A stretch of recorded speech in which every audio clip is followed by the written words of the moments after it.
Hi, എല്ലാവരും എന്തെടുക്കുന്നു? സുഖമായിട്ടിരിക്കുന്നോ? അപ്പം ഇന്ന് വൈകുന്നേരത്തെ കുറച്ച് വിശേഷങ്ങളാണ്.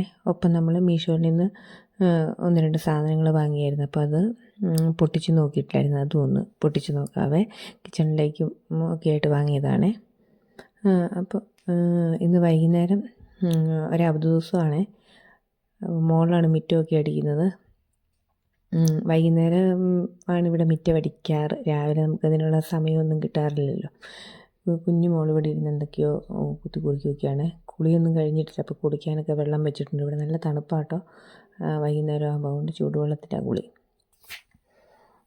അപ്പോൾ വൈകുന്നേരം നോക്കിയപ്പോൾ ചോറ് ഇത്തിരി കുറവാണ്. അതുകൊണ്ട് വൈകുന്നേരത്തിന് എന്തെങ്കിലും പെട്ടെന്ന് നന്നാക്കാമെന്ന് വിചാരിച്ചു. അപ്പോൾ ഞാൻ എളുപ്പത്തിൽ അങ്ങനെ ആക്കുന്നൊരു സംഭവമാണ് ഗോതമ്പ് ദോശയും കൂടെ എന്തെങ്കിലും ചട്നി എന്തെങ്കിലും. ഇന്നിപ്പോൾ ഞാൻ നോക്കിയപ്പോൾ ചിക്കനുണ്ട്. അപ്പോൾ നാളെ അവധി ദിവസമാണ്. അപ്പോൾ ഇന്ന് ചിക്കൻ കറി വെച്ചിട്ടുണ്ടെങ്കിൽ നാളെ രാവിലത്തെ ഇച്ചിരി താമസിച്ച് എണീറ്റാൽ മതിയല്ലോ. അപ്പോൾ രാവിലത്തെ ബ്രേക്ക്ഫാസ്റ്റിനോടുകൂടെ ആവുള്ളൂ എന്ന് വിചാരിച്ചു. അതുകൊണ്ട് ചിക്കൻ കറിയും വെച്ച് ഒപ്പം നമുക്ക് ഗോതമ്പ് ദോശയാക്കാമെന്ന് വിചാരിച്ചു. ഇപ്പം ഞാൻ കൊത്തിയെടുത്ത തേങ്ങ നമ്മൾ ഈ കൊത്തിയെടുക്കുന്നതിന് വേണ്ടി തന്നെയായിട്ട് ഒരു മുറി ഞാൻ ഫ്രിഡ്ജിൽ എപ്പോഴും വെച്ചേക്കും. ഒന്നെങ്കിൽ കൊത്തിയെടുത്ത് വെക്കും, അല്ലെങ്കിൽ ഇങ്ങനെ വെച്ചിരിക്കും. അപ്പോൾ അങ്ങനെ വെക്കുന്ന തേങ്ങാമുറിയിൽ ഇത്തിരി ഉപ്പും മഞ്ഞൾപ്പൊടിയും കൂടെ തേച്ച് വെക്കുവാണെങ്കിൽ കേടായി പോകാതിരിക്കുവേ. അപ്പം അങ്ങനെ എടുത്തതിൽ നിന്നാണ് കൊത്തിയെടുത്തത്. പിന്നെ നമ്മുടെ ഇഞ്ചി വെളുത്തുള്ളി പേസ്റ്റ് നമ്മളെപ്പോഴും റെഡിയാക്കി വെക്കാറില്ലേ. അപ്പോൾ അത് തീരാറായിട്ടോ. ഞാൻ അടുത്ത ട്രിപ്പ് ഉണ്ടാക്കണം. അപ്പോൾ അടുത്ത മീൽ പ്രിപ്പിലേക്കാണ് ഞാൻ അത് ഉണ്ടാക്കാനോ ആലോചിച്ചിരിക്കുന്നത്. എല്ലാ സാധനങ്ങളും തീർന്നു. പിന്നെ എനിക്ക് പല്ലൊക്കെ എടുത്തിരിക്കുക. അതുകൊണ്ട് വയ്യാത്തതുകൊണ്ട് ഈ ആഴ്ച മീൽ പ്രിപ്പ് ഒന്നും ശരിയായിട്ട് ചെയ്യാൻ പറ്റിയില്ല. നാളെ നോക്കണം. പറ്റുമെങ്കിൽ കുറച്ച് കാര്യങ്ങളൊക്കെ ചെയ്ത് വെക്കണമെന്ന് വിചാരിക്കുന്നു. പിന്നെ കഴിഞ്ഞ ആഴ്ച ചെയ്തതിൻ്റെ കുറച്ച് അരിഞ്ഞ വെജിറ്റബിൾസൊക്കെ ഇരിക്കുന്നത് കൊണ്ട് ഈ ആഴ്ച അങ്ങ് ഓടിക്കാമെന്ന് വിചാരിച്ചു. വലിയ കാര്യമായിട്ടുള്ള മീൽ പ്രിപ്പൊന്നും ഈ ആഴ്ച ചെയ്യുന്നില്ല. അപ്പോൾ അങ്ങനെ ഉന്തി ഉരുട്ടി ഈ ആഴ്ച അങ്ങ് കൊണ്ടുപോയിട്ടുണ്ടെങ്കിൽ അടുത്ത ആഴ്ചത്തേന് ഇച്ചിരി നമ്മൾ ഫ്രിഡ്ജിൽ എല്ലാം കാലിയാകും. അപ്പോൾ ഒന്നുകൂടെ ഫ്രിഡ്ജൊക്കെ ഒന്ന് ക്ലീൻ ചെയ്ത് വീണ്ടും ഒന്നുകൂടെ മീൽ പ്രിപ്പ് ചെയ്യാമെന്ന് വിചാരിച്ചു. അപ്പം ഞാൻ ഇടയ്ക്ക് ഏതോ വീഡിയോയിൽ പറഞ്ഞിട്ടുണ്ടായിരുന്നേ, ചില ദിവസങ്ങളിൽ രാവിലത്തെ ബ്രേക്ക്ഫാസ്റ്റ് ഒത്തിരി ഈസി ആയിട്ടുള്ള കാര്യങ്ങൾ ചില ആഴ്ചകളിൽ ചെയ്യാറുള്ളത്. അതൊക്കെ തിരക്കനുസരിച്ചിരിക്കുവേ. നമുക്കെല്ലാവർക്കും പോകേണ്ടത് കൊണ്ട് രാവിലെ തിരക്കൊക്കെ ആണെങ്കിൽ ഏറ്റവും എളുപ്പമായിട്ട് ഉള്ള സാധനങ്ങളാണ് ഉണ്ടാക്കാറ്. അപ്പോൾ പിന്നെ ഇങ്ങനെ തരുന്ന ഒരേ ബ്രേക്ക്ഫാസ്റ്റ് തന്നെ ആയാലും നമുക്ക് മടുക്കും. പിന്നെ പെട്ടെന്ന് കഴിച്ചിട്ട് പോകാൻ പറ്റുന്ന തരത്തിലുള്ളത് എന്തെങ്കിലുമൊക്കെ ഉണ്ടാക്കും. ബ്രെഡ് മൊരിയിച്ചതോ അല്ലെങ്കിൽ ഇതുപോലെ ഗോതമ്പ് ദോശയും ചട്നിയോ നമുക്ക് ഉണ്ടാക്കാൻ എളുപ്പം ഉള്ളത് നോക്കിയേ. അപ്പോൾ ഇന്നിപ്പോൾ ഈ ചിക്കൻ കറി ആക്കി വെക്കുവാണെങ്കിൽ നാളെ രാവിലത്തേനുള്ളതും കൂടെ അപ്പോൾ രാവിലെ എന്തെങ്കിലും ചപ്പാത്തിയോ എന്തെങ്കിലും ആക്കിയാൽ മതിയല്ലോ എന്ന് വിചാരിച്ചു. എനിക്ക് ചപ്പാത്തിയേക്കാളും ഇഷ്ടം ഈ ഗോതമ്പ് ദോശ കേട്ടോ. കറി കൂട്ടി കഴിക്കാനാണെങ്കിലും ചട്നി കൂട്ടി കഴിക്കാനാണെങ്കിലും ഈ ഗോതമ്പ് ദോശയ്ക്ക് ഇച്ചിരൂടെ ടേസ്റ്റ്. ചിലരതിനകത്ത് മുട്ടയൊക്കെ ഒഴിക്കും. ഞാൻ ചിലപ്പോൾ ഒരു മുട്ടയൊക്കെ പൊട്ടിച്ചൊഴിക്കും. പക്ഷെ മുട്ട പൊട്ടിച്ചൊഴിക്കുന്നതിനേക്കാളും എനിക്കിഷ്ടം ഇച്ചിരി ഉപ്പ് ഇട്ട് സാധാ മാവ് ആ പൊടി അങ്ങ് കലക്കി ഗോതമ്പ് ദോശ ചുടുന്നതാണ് കേട്ടോ. അപ്പം ചിക്കൻ കറി ഞാൻ ഈ തേങ്ങാക്കൊത്തിട്ട് വെക്കുന്നതെന്ന് വെച്ചിട്ടുണ്ടെങ്കിൽ ഇടയ്ക്ക് തേങ്ങാക്കൊത്ത് ഞാൻ എവിടെയോ ഒരു വീഡിയോയിൽ കണ്ടതാണ് കേട്ടോ. അത് ഞാനൊന്ന് പരീക്ഷിച്ച് നോക്കിയപ്പോൾ എനിക്ക് ഇഷ്ടപ്പെട്ടു. സാധാരണ നമ്മൾ ചിക്കൻ കറി വെക്കുമ്പോൾ കടുകൊക്കെ ഇടുന്നുണ്ടെങ്കിൽ കടുക് ഇട്ട് മൂപ്പിച്ച ശേഷം നമ്മൾ ഇഞ്ചി വെളുത്തുള്ളി പേസ്റ്റ് പച്ചമുളക് സവാളയൊക്കെ ഇട്ട് വഴറ്റിയും എടുക്കുമല്ലേ. അപ്പോൾ അതിന് തൊട്ട് മുന്നായിട്ട് ഇച്ചിരി കറിവേപ്പില ഈ തേങ്ങാക്കൊത്തോട് ഇട്ടിട്ടൊന്ന് വഴറ്റിയെടുക്കുകയാണെങ്കിൽ അത് ഈ കറിയിൽ കടിക്കുമ്പോൾ ഒരു പ്രത്യേക ടേസ്റ്റാണ് കേട്ടോ. അപ്പോൾ ഞാൻ ഇന്നുവരെ ഈ ചിക്കൻ കറിക്കകത്ത് തേങ്ങാക്കൊത്തിട്ട് വെച്ചിട്ടില്ലായിരുന്നു. അപ്പോൾ അങ്ങനെ ഒരു റെസിപ്പി ഞാൻ എവിടെയോ കണ്ടു. എന്നിട്ട് ഞാനൊരു ദിവസം പരീക്ഷിച്ച് നോക്കിയപ്പോൾ എനിക്കും ഇഷ്ടപ്പെട്ടു. ഇതിങ്ങനെ ഇടയ്ക്ക് കടിക്കുന്നുണ്ട്. നമ്മൾ സാധാരണ ബീഫൊക്കെ കറി വെക്കുമ്പോഴാണ് ബീഫ് അങ്ങനെയുള്ള ഐറ്റംസൊക്കെ കറി വെക്കുമ്പോൾ നമ്മൾ തേങ്ങാക്കൊത്തിട്ട് വെക്കാറ്. അപ്പം നിങ്ങളാരെങ്കിലും ഇങ്ങനെ ചിക്കൻ കറി വെക്കുമ്പോൾ തേങ്ങാക്കൊത്ത് ഇടാറുണ്ട്. പക്ഷേ ഇട്ടിട്ടില്ലെങ്കിൽ ഒന്ന് ഇട്ട് നോക്കണേ, നല്ല ടേസ്റ്റാണ്. പിന്നെ ബാക്കിയൊക്കെ ഞാൻ സാധാരണ കറി വെക്കുന്നത് പോലെ തന്നെയാണ് ചെയ്യുന്നത്. പിന്നെ തക്കാളി അരച്ച് പേസ്റ്റാക്കി ചേർക്കുന്നതിനേക്കാൾ ഇച്ചിരി ഇഷ്ടം ഇതുപോലെ തക്കാളി കഷ്ണങ്ങളായിട്ട് ഉണ്ടാക്കുന്നത്, അങ്ങനെ ഇട്ട് വഴറ്റി ചേർക്കുന്നതെന്ന് തോന്നുന്നു.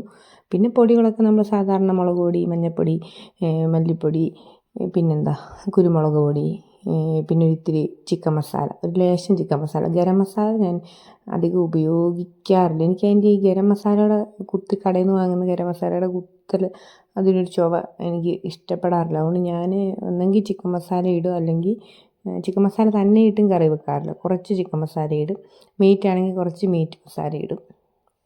അങ്ങനെയാണ് സാധാരണ ചെയ്യാറ്. അപ്പോൾ അങ്ങനെയാണ് ഈ കറി വെച്ചത്. നല്ല ടേസ്റ്റ് ഉണ്ട് കേട്ടോ ഇങ്ങനെ ചിക്കൻ കറി വെച്ചിട്ട്. പിന്നെ ഒത്തിരി ചാറാക്കുന്നത് ഇവിടെ ആർക്കും ഇഷ്ടമില്ല. ഇച്ചിരി ഒന്ന് ഇങ്ങനെ പെരണ്ടിരിക്കുന്നതാണ് ഇഷ്ടം. റോസ്റ്റ് ആക്കുവാണെങ്കിൽ അതാണ് ഏറ്റവും ഇഷ്ടം. നന്നായിട്ട് വറ്റിച്ചിട്ട് പെരളനായിട്ടിരിക്കുന്നതാണ് ഇഷ്ടം. ചിക്കനൊന്നും ഒത്തിരി ചാറ് വെച്ച് ആർക്കും കഴിക്കാൻ ഇഷ്ടമില്ല. പിന്നെ വറക്കുന്നതും വലിയ താല്പര്യമില്ല. ഇങ്ങനെ പൊന്നൂസ് അന്നേരത്തേനും കുളിച്ചിട്ടൊക്കെ വന്നു. അപ്പോൾ അവൾ ദോശയുടെ പരിപാടി ഏറ്റെടുത്തു. ദോശ അവൾ ചുട്ടോളാന്ന് പറഞ്ഞ്. പിന്നെ പരത്താനൊന്നും വലിയ വശമൊന്നുമില്ല. അവൾ പരത്തി വരുമ്പം ഒന്നേ നല്ല അട പോലെ ഇരിക്കും.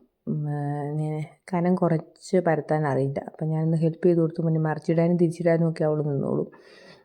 പിന്നെ എല്ലാം ഒന്നും നമ്മൾ പിള്ളേരുടെ കിച്ചണിലേക്ക് വന്നു കഴിയുമ്പോൾ എല്ലാം ഒന്ന് പറഞ്ഞാൽ ചെയ്തോളൂ കേട്ടോ. എന്ത് പണിയാണേലും പറഞ്ഞാലേ ചെയ്യത്തുള്ളൂ. അല്ലാണ്ട് ഇങ്ങനെ അങ്ങ് നോക്കിയും കണ്ടും ചെയ്യാനൊന്നും ആവാഞ്ഞിട്ടാണോ അത്രയൊന്നും ഇല്ലല്ലോ.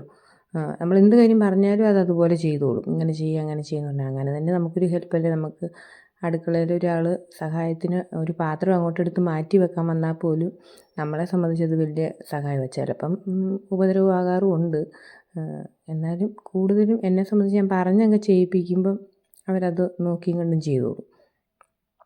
ചെറിയ ആൾക്ക് അടുക്കളയിലെ കാര്യങ്ങളൊക്കെ ചെയ്യാനൊക്കെ കുഞ്ഞിതായതുകൊണ്ട് ഇൻട്രസ്റ്റ് അവിടെ വന്ന് ഞാൻ എന്നാ കറി വെക്കുന്നതെന്നൊക്കെ നോക്കും, ചോദിക്കും. അതൊക്കെ ഇഷ്ടമാണ്. മൂത്തയാൾക്ക് അങ്ങനെ വലിയ താല്പര്യമൊന്നും ഇല്ല. പിന്നെ അവൾക്ക് അടുക്കള മൊത്തത്തിൽ വിട്ടു കൊടുക്കണം. അങ്ങനെ വിട്ടു കൊടുക്കുകയാണെങ്കിൽ താനെ എന്തെങ്കിലും കയറി ഉണ്ടാക്കാൻ വലിയ ഇഷ്ടമാണ്. നമ്മുടെ നിർദ്ദേശങ്ങളൊന്നും വേണ്ട, തനിയെ ഉണ്ടാക്കണം എല്ലാം. അവൾ തന്നെ എല്ലാ കൂട്ടവും കണ്ടുപിടിച്ച് യൂട്യൂബിലൊക്കെ നോക്കി എന്തെങ്കിലും റെസിപ്പിയൊക്കെ കണ്ടുപിടിച്ചിട്ട് തനിയെ ഉണ്ടാക്കണം. പക്ഷെ ഉണ്ടാക്കി കഴിഞ്ഞ് ഇറങ്ങി പോകുമ്പോൾ അത്യാവശ്യം നല്ല പണി നമുക്കുണ്ടാവും. അല്ലാണ്ട് നമ്മൾ ചെയ്തു വെച്ചതിൻ്റെ ബാക്കിയൊക്കെ ചെയ്യാൻ പറഞ്ഞാൽ ഇച്ചിരി മടിയൊക്കെയാണ്. അത്രേ ഉള്ളൂ. അപ്പോൾ നമ്മുടെ കറി ഇവിടെ റെഡി ആയിട്ടുണ്ട്. ഇനിയിപ്പോൾ നമുക്ക് അത്താഴം കഴിക്കാം. കഴിച്ചതിന് ശേഷം ഇനി നമ്മൾ കിച്ചണിലേക്ക് വാങ്ങിച്ചെന്ന് ഞാൻ പറഞ്ഞില്ലായിരുന്നു കുറച്ച് സാധനങ്ങൾ. അത് നമുക്കൊന്ന് അൺബോക്സ് ചെയ്ത് നോക്കാം എങ്ങനെയുണ്ടെന്ന്. എനിക്ക് കുറേ ദിവസങ്ങളായിട്ടത് വന്നിരിക്കുന്നു. സത്യം പറഞ്ഞാൽ അതൊന്ന് തുറന്ന് നോക്കിയിട്ട് പോലും ഇല്ല. ഇനിയിപ്പോൾ എന്തെങ്കിലും തിരിച്ചയക്കേണ്ടതുണ്ടോ എന്ന് പോലും അറിയില്ല. ഒന്ന് രണ്ടെണ്ണം പൊട്ടിച്ച് നോക്കാനുള്ള സമയവും കിട്ടിയില്ല. അപ്പോൾ ആദ്യമായിട്ട് നമ്മൾ നോക്കുന്നത് ഈ കമ്മലുകളൊക്കെ ഇട്ട് വെക്കാൻ വേണ്ടിയുള്ളൊരു ഓർഗനൈസറാണേ. ഇപ്പോൾ ഇവരെന്തോ കാർഡൊക്കെ ഇതിനകത്ത് വെച്ചിട്ടുണ്ട്. ഈ കമ്മലുകൾ നമ്മൾ അവിടെ ഇവിടെയൊക്കെ ഇടുന്നേക്കാളും ഇങ്ങനെ ഒരു ബോക്സിനകത്തിട്ട് അടച്ചു വെക്കുകയാണെങ്കിൽ എനിക്ക് തോന്നുന്നു ഇച്ചിരി കൂടെ എടുക്കാനും നമുക്ക് ഉപയോഗിക്കാനും. പിന്നെ ഇതാണെങ്കിൽ അടച്ച് എവിടെയെങ്കിലും വെച്ചിട്ടുണ്ടെങ്കിൽ ഒതുങ്ങി എവിടെയെങ്കിലും ഇരിക്കുകയും ചെയ്തോളൂ. അപ്പം എനിക്ക് ഒരുപാട് കമ്മലുകളൊന്നുമില്ല. കാരണം എൻ്റെ കാത് സ്വർണ്ണത്തിൻ്റെ എല്ലായിടത്ത് വേറെ എന്ത് കമ്മലിട്ടിട്ടുണ്ടെങ്കിലും പഴുക്കും. പക്ഷേ എനിക്ക് അങ്ങനെ കമ്മലുകൾ മാറി മാറി ഇടാൻ വലിയ ഇഷ്ടമാണ്. അതുകൊണ്ട് കുറച്ചൊക്കെ ഞാൻ മേടിക്കും എവിടെയെങ്കിലുമൊക്കെ പോകുമ്പോൾ.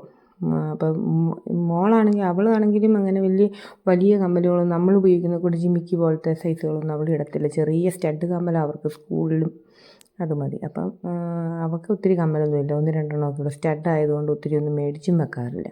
പിന്നെ ഞാനിങ്ങനെ കുറച്ച് കമ്മലുകളൊക്കെ ഇങ്ങനെ മേടിക്കും എവിടെയെങ്കിലും പോകുമ്പോൾ. ഇഷ്ടം കൊണ്ട് മേടിക്കുന്നതാണ്. പക്ഷെ അത് ഒരു രാത്രി ഇട്ട് ഒരു പകലും ഇട്ടാൽ പിറ്റേ ദിവസം എൻ്റെ കാത് വല്ലാണ്ടങ്ങ് പഴുക്കും. അതുകൊണ്ട് രാത്രിയിൽ ഊരി വെക്കും, രാവിലെ പോകുമ്പോൾ ഇടും. പിന്നെ 2 ദിവസമൊക്കെ അടുപ്പിച്ചിട്ട് കഴിയുമ്പോൾ പഴുക്കുമ്പോൾ ഞാൻ പിന്നെ ഊരി വെക്കും. അപ്പോൾ ഇങ്ങനെ അതിനകത്ത് ചെറിയ ചെറിയ പീസസ് ആയിട്ടുണ്ടായിരുന്നേ.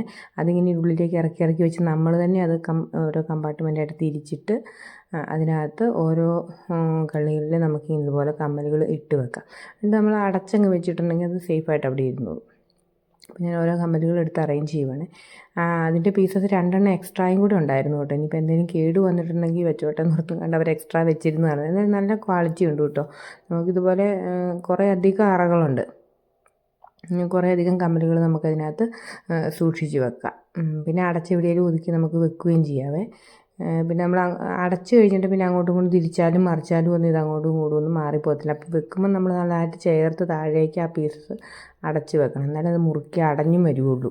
ആ ബോക്സ് നന്നായിട്ട് ചേർന്ന് അടയത്തുള്ളൂ. അപ്പോൾ നമ്മളത് സെറ്റ് ചെയ്യുമ്പോൾ നമ്മളൊന്ന് ശ്രദ്ധിച്ചാൽ മതി. ഇതുപോലൊരു ട്രേ ആണേ, വുഡൻ ട്രേ ആണ്. നല്ല ഫിനിഷിംഗ് ആണ്. നമുക്ക് അടുക്കളയിലൊക്കെ ഞാനിപ്പോൾ ഈ സാധനങ്ങളൊന്നും പുറത്തെടുത്തിട്ടില്ല. വാങ്ങിച്ച സാധനങ്ങളെല്ലാം സൂക്ഷിച്ച് വെച്ചേക്കുവാണ്. വീടൊക്കെ പണിത് കഴിഞ്ഞ് കഴിയുമ്പോൾ അങ്ങോട്ട് ചെല്ലുമ്പോൾ എല്ലാം അറേഞ്ച് ചെയ്യാമെന്ന് വെച്ചിട്ട് ഇപ്പം പഴയ സാധനങ്ങൾ വെച്ചിട്ടൊക്കെ തന്നെയാണ് ഞാനെല്ലാം ചെയ്യുന്നത്. അപ്പോൾ ആ ട്രേ നമുക്ക് വേണമെങ്കിൽ ഉപ്പ് നമ്മുടെ അങ്ങനെയുള്ള സാധനങ്ങളൊക്കെ എടുത്ത് അറേഞ്ച് ചെയ്ത് വെക്കാം, അല്ലെങ്കിൽ ട്രേ ആയിട്ട് ഉപയോഗിക്കാം. പിന്നെ ഒരു സ്റ്റോറേജ് കണ്ടെയ്നറാണ് ഗ്ലാസിൻ്റെ, 6 എണ്ണമാണ് കേട്ടോ വരുന്നത്. നല്ല പാക്കിംഗ് ആയിരുന്നു, കേടൊന്നും ഇല്ലാതെ തന്നെ നമുക്ക് കിട്ടിയിട്ടുണ്ട്. ഇത് നമുക്ക് നട്ട്സൊക്കെ ഇട്ട് വെക്കാൻ കൊള്ളാം, അത്യാവശ്യം വലിപ്പമുണ്ട്. പിന്നെ ചെറിയ അളവിൽ മുളക് പൊടി, മല്ലിപ്പൊടി അങ്ങനെ എന്തെങ്കിലുമൊക്കെ വേണമെങ്കിൽ ഇട്ട് വെക്കാം. ഇനി അതല്ലെങ്കിൽ പലഹാരങ്ങളൊക്കെ നമുക്ക് ഇട്ട് വെക്കാം, ചെറിയ ക്വാണ്ടിറ്റി അതിനകത്ത് കൊള്ളത്തുള്ളൂ. ഈ പൊടികളൊക്കെ നമുക്ക് ഇട്ട് വെക്കാം. അതിനാണ് ഞാൻ മെയിനായിട്ടും. പിന്നെ നട്ട്സ് ഒക്കെ ഇട്ട് വെക്കണമെങ്കിൽ അങ്ങനെ ചെയ്യാം. പിന്നെ നമ്മുടെ ഉലുവ, ജീരകം അങ്ങനെയുള്ള സംഭവങ്ങളൊക്കെ ഉണ്ടെങ്കിൽ അങ്ങനെ ചെയ്യാം. അങ്ങനെയൊക്കെ നമുക്കിഷ്ടമാണ്. നമുക്ക് ഓരോ കണ്ടെയ്നേഴ്സ് വാങ്ങിക്കഴിയുമ്പോൾ നമുക്ക് തലയിൽ ഉദിക്കുന്ന ഐഡിയ അനുസരിച്ച് നമുക്കതിനെ ഉപയോഗിക്കാം. ചിലപ്പോൾ നമ്മൾ ഓരോ സാധനം മേടിക്കുന്ന നമ്മൾ കൃത്യമായിട്ടൊരു കാര്യം മനസ്സിലോർത്തിട്ട് ഇന്ന കാര്യം ചെയ്യണം എന്ന് വിചാരിച്ചിട്ടായിരിക്കും വാങ്ങിക്കുന്നത്. അപ്പോൾ അത് തന്നെ നമുക്ക് നടത്താം. ഇനി അതെല്ലാം നമുക്ക് ഇഷ്ടപ്പെട്ടൊരു സാധനം വാങ്ങിക്കുവാണെങ്കിൽ പിന്നെ നമ്മൾ ഇപ്പോൾ ഇങ്ങനെ കണ്ടെയ്നേഴ്സൊക്കെയാണ് വാങ്ങിച്ച് കഴിയുമ്പോൾ നമുക്കത് കഴിഞ്ഞിട്ടാണ് നമ്മൾ ആലോചിച്ചതിന് വേണ്ടി എന്തെങ്കിലുമൊക്കെ ചെയ്യുന്നത്. അടുത്ത് നമ്മളിങ്ങനെ ഈ പയർ മുളപ്പിക്കുന്ന ഒരു പാത്രമാണ് പ്ലാസ്റ്റിക്. അപ്പോൾ എനിക്ക് ചെറുപയർ ഞാൻ മിക്കവാറും മുളപ്പിച്ചെടുക്കാറുണ്ട്. എല്ലാ ആഴ്ചയിലും തന്നെ ഞാൻ ചെറുപയർ മുളപ്പിച്ചിട്ട് ഒന്നേ ചുമ്മാ വാരി തിന്നും, അല്ലെങ്കിൽ തോരൻ ഉണ്ടാക്കും, അല്ലെങ്കിൽ വേറെ എന്തെങ്കിലും ഇപ്പോൾ സാലഡ് പോലെ എന്തെങ്കിലും ഉണ്ടാക്കുവാണെങ്കിൽ അതിനകത്തിട്ട് നമുക്ക് മിക്സ് ചെയ്ത് കഴിക്കാം.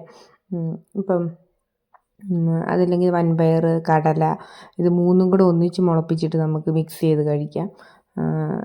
അതൊക്കെ നമുക്കിഷ്ടമുള്ളത്. ഇപ്പോൾ എന്തെങ്കിലും പയറുവർഗ്ഗങ്ങൾ മുളപ്പിക്കാനായിട്ട് നമുക്കിത് ഉപയോഗിക്കാവേ. അപ്പോൾ ഒരേ സമയം നമുക്ക് 3 അതായത് ഇപ്പോൾ ചെറുപയർ, വൻപയർ, കടല 3 ഒരുമിച്ച് നമുക്ക് വയ്ക്കാം. അത്യാവശ്യം നല്ലൊരു ക്വാണ്ടിറ്റി തന്നെ അതിനകത്ത് കൊള്ളുകയും ചെയ്യുവേ. അപ്പോൾ എനിക്ക് ഇത്രയേ ഉള്ളൂ. നിങ്ങൾക്ക് ഇഷ്ടപ്പെടുകയാണെങ്കിൽ സബ്സ്ക്രൈബ് ചെയ്യുക, ലൈക്ക് ചെയ്യുക, ഷെയർ ചെയ്യുക. പിന്നെ നമ്മൾ ഓൺലൈനായിട്ട് കുറേ സാധനങ്ങൾ വാങ്ങിച്ചതിൻ്റെ വീഡിയോ, അതിൻ്റെ റിവ്യൂ ചെയ്തിരിക്കുന്ന വീഡിയോ നമ്മുടെ ചാനലിൽ കിടപ്പുണ്ട്. ഞാൻ പ്ലേലിസ്റ്റ് ഇട്ടിട്ടുണ്ട്. അപ്പോൾ താല്പര്യമുള്ളവരെ അത് പോയി കാണുക. അതിൻ്റെ ഡിസ്ക്രിപ്ഷനിൽ അതിൻ്റെ ലിങ്കുകളും കൊടുത്തിട്ടുണ്ട്. താല്പര്യമുള്ളവർക്ക് പോയി വാങ്ങാവുന്നതാണ്. അപ്പോൾ ഈ പ്രോഡക്റ്റ്സിൻ്റെ ലിങ്കും ഞാൻ ഡിസ്ക്രിപ്ഷനിൽ കൊടുത്തേക്കാം.